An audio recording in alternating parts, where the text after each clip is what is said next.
मैं प्रत्युष कौशल आज आपके समक्ष लीलाधर मंडलोई जी के द्वारा रचित एक प्रेम कथा तंतारा वामिरो कथा का सारांश प्रस्तुत करने जा रहा हूँ। यह कथा अंडमान निकोबार द्वीप समूह पर जनजातियों के ऊपर लिखा गया है। ऐसा मानना है कि अंडमान निकोबार द्वीप समूह पर एक दंत कथा प्रचलित है, जिसमें एक युवक और युवती के मध्य प्रेम का जो घर घर में विद्यमान है, प्रसिद्ध है और कही जाती है। इस कथा में लीलाधर मंडलोई जी ने बहुत ही खूबसूरती से जनजातीय प्रेम का बखान किया है। यह कथा बहुत ही मार्मिक है, जो हमारे हृदय को छू जाती है। तंतारा पासा गांव का है और वामिरो लापाती गांव की है। इस दोनों के बीच जो प्रेम संबंध उत्पन्न होते हैं, उसी को लेकर इस प्रेम कथा को लीलाधर मंडलोई जी ने अपनी भावनाओं से, अपने शब्दों से इसे सजीव बनाने का प्रयास किया है। इस प्रेम कथा में जो तंतारा है वह एक साहसी, बलिष्ठ और भोलापन से परिपूर्ण, सबकी मदद करने वाला है। वह उस द्वीप पर किसी भी समस्या को समाधान करने के लिए हमेशा तत्पर रहता है। उसमें एक गहराई है।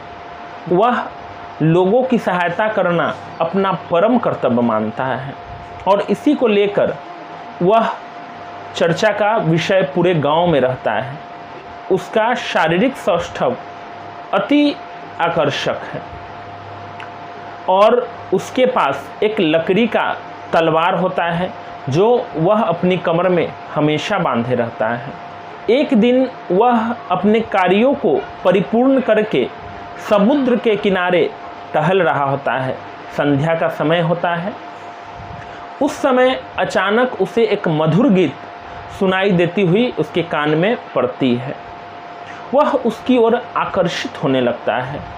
वह मधुर गीत उसके कानों को कहीं न कहीं इतना प्रेममयी भाव दे रहा होता है कि वो उसकी तरफ खींचा जा रहा होता है। अचानक समुद्र की लहर उठती है और उसका पानी एक युवती पर पड़ जाता है और अचानक वो युवती गाना गाना बंद कर देती है। अचानक गाना बंद होने से तंतारा थोड़ी देर के लिए विचलित हो जाता है। उसे लगता है कि इतना सुरीला गीत कौन गा रहा था। वह पूछता है कि कौन है। उधर से जवाब कुछ भी नहीं आता है। वो थोड़ा सा उसके पास जाता है और बार बार पूछे जाने पर वह अपना नाम वामिरो बताती है। वह उसको देखकर अति प्रसन्न और आकर्षित हो जाता है।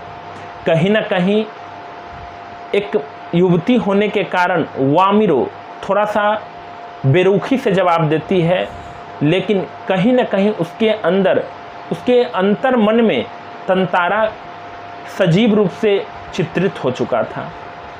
कहीं न कहीं उसके अंदर प्रेम जाग गया था।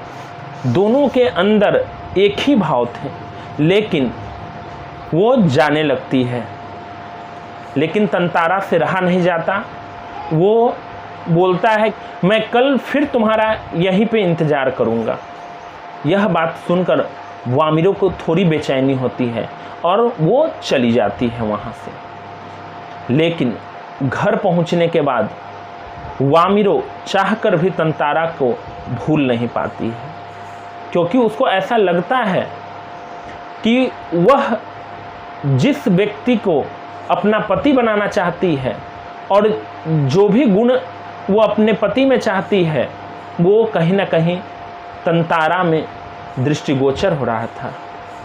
वह उसी की ओर खींची जा रही थी और अंदर से वो बेचैन हो रही थी। उधर तंतारा भी वामिरो को देखने के बाद अपना सुध बुध खो देता है। उसे लगता है कि काश मैं वामिरों के पास होता, काश मैं वामिरों से बात कर रहा होता।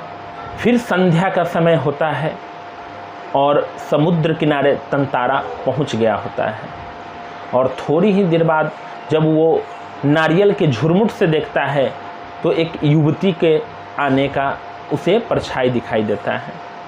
वह समझ जाता है कि वामिरों फिर से आ गई, लेकिन इस बार वामिरों कहती है, तंतारा, हम जिस गांव के हैं वहाँ हम लोगों का प्रेम सफल नहीं हो सकता है, क्योंकि तंतारा पासा गांव का है और वामिरों लपाती गांव की, और दोनों गांव के मध्य कोई भी प्रेम संबंध और वैवाहिक संबंध नहीं किए जाते हैं। ये उस जाति की विडंबना है, या बोल सकते हैं उस दो गांव के मध्य एक द्वेष, जिसके कारण प्रेम संबंध और वैवाहिक संबंध वर्जित हैं।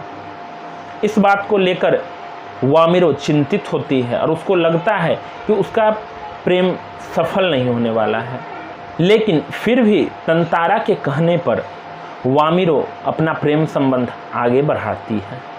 जानती थी कि यह सफल नहीं होगा, फिर भी तंतारा के कहने पर तंतारा और वामिरों इसी प्रकार प्रत्येक दिन वहीं पे समुद्र किनारे मिला करते थे।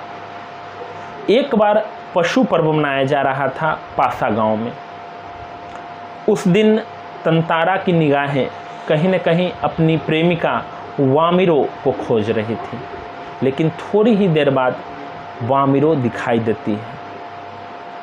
तंतारा को देखकर वामिरों रोने लगती है, फुट फुट कर रोने लगती है। वामिरों को रोते हुए उसकी माँ ने देखा और वह गुस्से से लाल हो गई, और गांव में अफवाह फैल गई, क्योंकि वहाँ पे गांव वाले भी थे, और अफवाह फैल गई कि पासा और लपाती के बीच कहीं न कहीं प्रेम संबंध दो युवक युवतियों के बीच चल रहे हैं। तंतारा और वामिरों की प्रेम कथा जंगल में आग की तरफ फैल जाती है।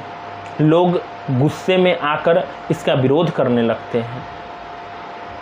फिर क्या होता है कि उस द्वीप पर जब सभी लोग इसका बहुत ज़्यादा विरोध प्रदर्शन करते हैं, तो इस बात से तंतारा बहुत क्रोधित होता है, और क्रोधित होकर वो अपनी क्रोध को रोक नहीं पाता है, और उसकी हाथ तलवार के मुठ पर अनायास चली जाती है, और वो तलवार निकालता है और धरती में गिरा देता है, और उसको पूरी ताकत से खींचना शुरू करता है। ऐसा माना जाता है कि जब वो तलवार को ज़मीन में गिरा कर वो खींचता है तो ज़मीन में दरार आ जाती है। एक तरफ वामिरों, दूसरी तरफ तंतारा, और वो धरती फट जाती है।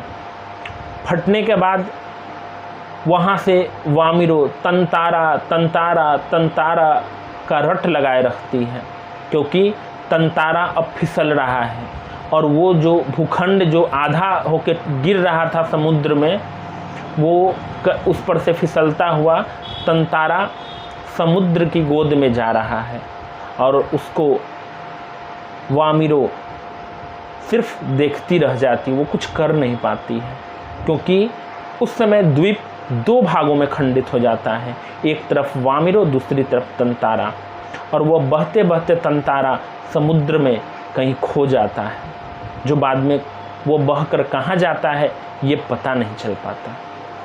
ऐसा माना जाता है कि उसके बाद वामिरों की स्थिति बहुत दयनीय हो गई, वह पागल हो गई, पागलों की तरह इधर उधर घूमती, और धीरे धीरे वो दिखाई देना भी बंद हो गई। कहीं न कहीं ये जो दुर्भाग्यपूर्ण घटनाएं घटी, ये उस समाज के नियमों के ऊपर, परंपराओं के ऊपर, द्वेष के ऊपर एक बहुत ही बड़ा कुठाराघात था, क्योंकि उन परंपराओं ने एक प्रेमी युगल को एक दूसरे से बिछड़ने के लिए मजबूर कर दिया। लेकिन उन दोनों के बलिदान ने कहीं न कहीं पासा और लपाती के मध्य जो द्वेष, जो रीति रिवाज की वर्जनाएं थी, उसको तोड़ कर रख दी। और आज अंडमान निकोबार द्वीप पर पासा और लपाती गांव के मध्य वैवाहिक संबंध किए जा रहे हैं।